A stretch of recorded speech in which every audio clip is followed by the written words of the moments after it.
इस कहानी का ये दूसरा भाग है।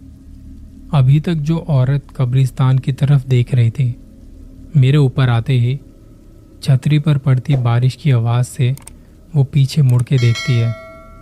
मैं आपको इससे ज़्यादा और क्या बताऊं, उसकी मौजूदगी का एहसास मुझे डराने के लिए काफ़ी था।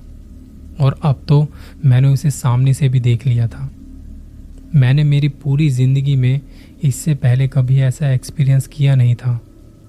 मैंने भूतों, चुड़ैलों और जिन के बारे में कहानियाँ सुनी थी, पढ़ी थी, लेकिन अपनी लाइफ में कभी कुछ ऐसा देखूंगा ये सोचा भी नहीं था।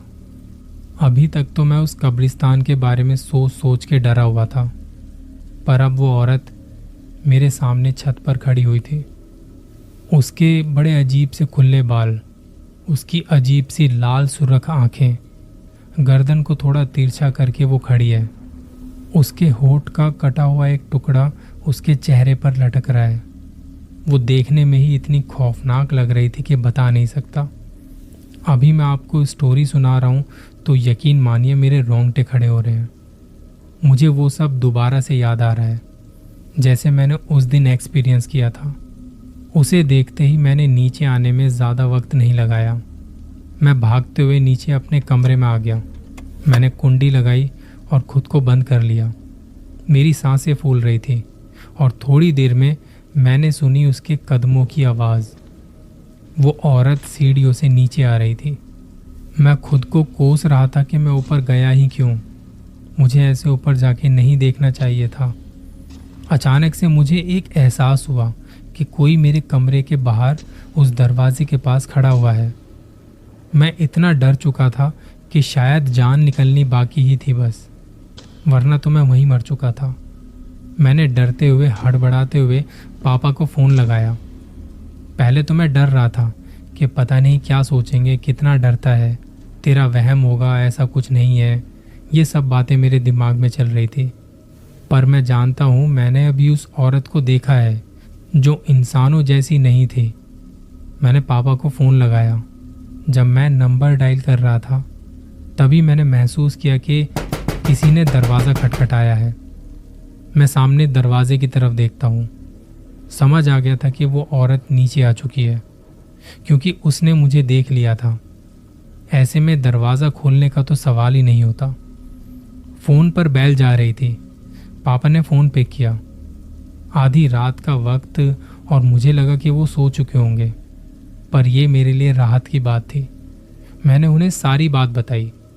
जब मैं उन्हें बता रहा था तब फिर से दरवाज़ा बजाने की आवाज़ आई। उन्हें मेरी बात से इतना फ़र्क नहीं पड़ा था जैसे वो ये सब जानते हों। उन्होंने कहा, अपने पास कोई चाकू माचिस रख के सो जाओ और सुबह एक काम करना। ये काम सुनकर मुझे थोड़ा अजीब लगा। उन्होंने कहा, सुबह कहीं से गुलाब जामुन ले आना और छत पर एक थाल पड़ा है, वो गुलाब जामुन उस थाल में डाल देना और उसके बाद पीछे मुड़ के मत देखना। ये सुन के मुझे कुछ समझ नहीं आया। मैंने पापा को कहा कि मुझे ये तो बताइए कि बात क्या है, वो औरत कौन है। उन्होंने कहा, डरो मत, वो औरत तुम्हें नुकसान नहीं पहुंचाएगी। बस तुम ये कर लेना जो मैंने कहा है, वो मान लो मेरी। इसके बाद जैसे तैसे वो रात कटी। सुबह तक बारिश रुक चुकी थी। ना जाने मैं कब में सो चुका था। वो डरावनी रात अब बीत चुकी थी। मैं जैसे ही नींद से जागता हूँ मेरे दिमाग में बस वही बातें चल रही थी। तभी मुझे याद आया कि पापा ने कहा था गुलाब जामुन ऊपर थाल में रख के आने हैं और पीछे मुड़ के नहीं देखना। मैं हाथ मुंह धो के बाहर गया। सुबह सुबह इतनी जल्दी दुकानें खुलती नहीं हैं। मैं पास की मदर डेयरी से एक गुलाब जामुन का डब्बा ले आया। घर पहुंच के छत पर गया। वहां जाके देखा तो वहां सच में एक थाल पड़ा था, जैसे पक्षियों को दाना डालने के लिए रखा हो। उस थाल में मैंने वो गुलाब जामुन रखे और पीछे ना मुड़ते हुए मैं नीचे आ गया। जैसे आप कभी जब छत पे पक्षियों के लिए दाना डालते हो और तब ना जाने कहाँ से वो दाना चुगने आ जाते हैं, ठीक वैसे ही मैंने छत पर महसूस किया कि बहुत सारे लोग हमारी छत पर आ गए हैं। बस फ़र्क ये था कि वो मुझे नज़र नहीं आ रहे थे। मैं दिन के उजाले में भी डर रहा था, अकेला होने की वजह से। यहाँ गांव में एक मेरा बहुत पुराना दोस्त भी था। सोच रहा था आज शाम को उसके पास चला जाऊंगा मिलने। आज मेरी फैमिली भी वापस आने वाली थी। कुछ देर में मेरी अपने दोस्त से फ़ोन पर बात हुई। उसने मुझे एक जगह बताई और कहा कि वहीं आ जा, बैठ के बातें करते हैं। मैं तैयार होकर निकलने से पहले दरवाज़ों पर ताला लगा रहा था। तभी मुझे याद आया कि मैं गुलाब जामुन थाल में रख के आया था। जाके देखूं तो सही कि क्या हुआ उनका। दोपहर का वक्त था। मैं छत पर गया। जाके देखा तो वो थाल खाली पड़ा था। गुलाब जामुन की चाशनी तक उसमें नहीं थी। उस वक्त मेरे जहन में सवालों का सैलाब उमड़ रहा था। मैं इंतज़ार कर रहा था घर वालों के आने का। हमारी फ़ोन पर भी ठीक से बात नहीं हुई थी, इसलिए मैं पूछना चाहता था उनसे कि वो औरत कौन थी, मेरे घर वालों को कैसे पता उसके बारे में, और ये थाल में गुलाब जामुन रखने की बात मेरी समझ में नहीं आई। ये मेरी समझ से बिल्कुल बाहर थी। खैर, शाम को मैं अपने दोस्त के पास चला गया। सोच के गया था कि जब तक घर वाले घर ना आ जाएं और मुझे फ़ोन करके बता ना दें कि हम आ गए हैं, तब तक मैं उसी के साथ रहूँगा। उस घर में अकेले, वो भी रात को। अब मुझे सोच के ही डर लग रहा था। पर रात होने से पहले वो लोग आ चुके थे। पापा ने फ़ोन किया, कहा कि कहाँ है तू? मैंने कहा बस आ रहा हूँ। दोस्त से फिर मिलने का वादा करके मैं घर आ गया। सब लोग साथ में बैठे और बातें कर रहे थे और मैंने तभी उस बात का जिक्र कर दिया। पहले तो सब सुन के चुप हो गए। फिर पापा ने माँ से कहा कि तुम बताओ। तब माँ ने बताया, हमने जब ये घर नया नया बनाया था तो उसके कुछ ही दिनों बाद घर में कुछ अजीब चीज़ें होनी शुरू हो गई थी। अजीब कुछ ऐसा जैसे हम लोग सो रहे होते तो किचन से आवाज़ें आने लगती, जैसे कोई किचन में खाने के लिए कुछ ढूंढ रहा हो। जब मैं किचन में जाके देखती तो वहाँ कोई नहीं होता। अक्सर फ्रिज से और किचन से मीठी चीज़ें गायब हो जाया करती थी। अगर कुछ मीठा बना के किचन में रखती तो वो बचता ही नहीं था। और हैरानी की बात ये थी कि हम में से कोई नहीं खाता था वो सब। जैसे जैसे दिन बीत रहे थे ये सब चीज़ें बढ़ती चली गई। हमें किसी की मौजूदगी का एहसास होने लगा। सुबह मैं जल्दी उठती थी पूजा करने के लिए। पहले हाथ मुंह धोती और फिर कमरे में आ जाती। जब मैं पूजा कर रही होती तो मुझे उस कब्रिस्तान से किसी लड़की के रोने की आवाज़ आती। वो आवाज़ बड़ी खौफनाक थी। एक बार जब मैंने घर का दरवाज़ा खोल के बाहर देखना चाहा तो उस कब्रिस्तान में मुझे एक कब्र पर बैठी लड़की दिखाई दी। वो रो रही थी। उसकी पीठ मेरी तरफ थी। मैं डर के मारे वापस से पूजा करके सो गई। मैं समझ चुकी थी कि ये कोई इंसान नहीं है, कुछ और है। मैं बताना चाहता हूँ कि मेरी माँ शुरू से ही बड़ी बहादुर है। उस लड़की की आवाज़ अब डेली आने लगी थी। जब वो रोती तो आसपास के जानवर भी अजीब अजीब आवाज़ निकालने लगते, मानो पूरा कब्रिस्तान उन आवाज़ों से, जानवरों की आवाज़ों से गूंज रहा हो। और उन आवाज़ों में उस औरत की आवाज़। बड़ा खौफनाक मंजर था वो। एक दिन ना जाने मेरे दिल में क्या आया, मैं थोड़ा और जल्दी उठी। जब मुझे उसकी आवाज़ आ रही थी मैंने दरवाज़ा खोल के देखा। वो औरत अभी भी उसी कब्र पर बैठी हुई थी। मैंने उसकी तरफ कदम बढ़ाने शुरू किए। मेरे मन में था कि भगवान मेरे साथ है, मुझे कुछ नहीं हो सकता। मैं धीरे धीरे उसके करीब जा रही थी। उसने अपना चेहरा नीचे किया हुआ था। उसके पास जाके मैंने उससे पूछा, तुम कौन हो और यहाँ पे आके ऐसे बैठ के क्यों रोती रहती हो? कुछ मदद चाहिए तो हमें बताओ।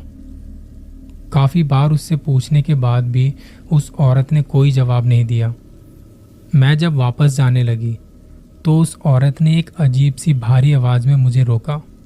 मैंने मुड़ के उसे देखा तो उस औरत का वही हुलिया बताया जो मैंने उस रात छत पर देखा था। उसने मेरी माँ को बताया कि कई सालों पहले मेरी दम घुटने से मौत हो गई थी।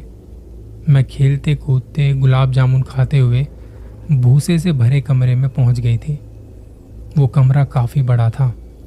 वो पहाड़ जैसा भूसे का ढेर अचानक से मुझ पर गिर गया और मेरा दम घुट गया और मेरी मौत वहीं हो गई, जिसके बाद मुझे यहीं दफनाया गया जहां बिल्कुल तुम्हारे घर की दीवार है। मेरी कब्र भी वहीं थी।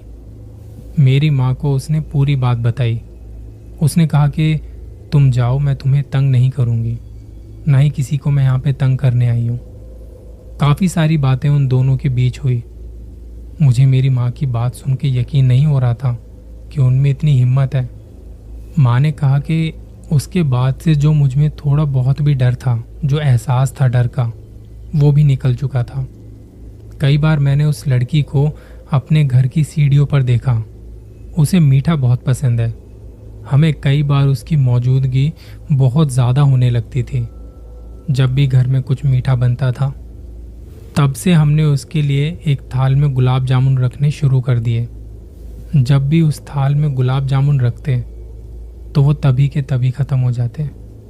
और यही वजह थी कि हमने देखा तुम बहुत डर गए हो। तब हम समझ चुके थे कि वो अपने होने का एहसास तुम्हें करवा रही है। इसलिए हमने कहा कि छत पर उस थाल में गुलाब जामुन रख के आ जाओ। ये एक तरह का शुक्राना है हमारी तरफ से उसके लिए कि वो यहाँ रहती है पर किसी को नुकसान नहीं पहुँचाती। ये हकीकत है इस घर की। अब तुम यहाँ आ गए हो तो तुम्हें बताना ज़रूरी था। ज़्यादा टाइम मिला नहीं था, तो अब तुम्हें पूरी बात पता चल गई होगी। वो लोग तो ये सब जानते थे, इसलिए उन्हें डर नहीं लगता था उसके वहाँ होने से। पर ये सब सुनते ही मेरी हालत ख़राब हो गई। लॉकडाउन चल रहा था और कुछ 4-5 महीने मैंने उस घर में गुजारे और बहुत डर के गुजारे।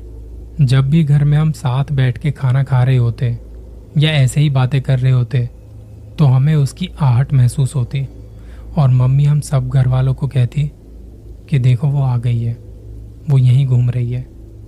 एक बार सोच के देखें कि ये सब आपके साथ हो और आपको वो चीज़ नज़र भी नहीं आ रही और अपनी मौजूदगी का एहसास करवा रही है, तो सोचिए आपकी क्या हालत होगी। यही हाल मेरे साथ भी होता था। कुछ महीने वहाँ गुजारने के बाद मैं शहर वापस चला आया, जहाँ मैंने एक नौकरी ढूंढ ली। जब थोड़े वक्त बाद हालात बेहतर होने शुरू हुए तो मेरी पुरानी कंपनी से मुझे कॉल आया। आज मैं उसी कंपनी में नौकरी कर रहा हूँ जो मैं कोविड से पहले कर रहा था। वो डरावनी रात मैं कभी नहीं भूल सकता। मेरे घर वालों को उसकी आदत हो चुकी थी, पर मैं वहाँ नहीं रहना चाहता था, सिर्फ और सिर्फ इसी वजह से कि मुझे डर लगता था।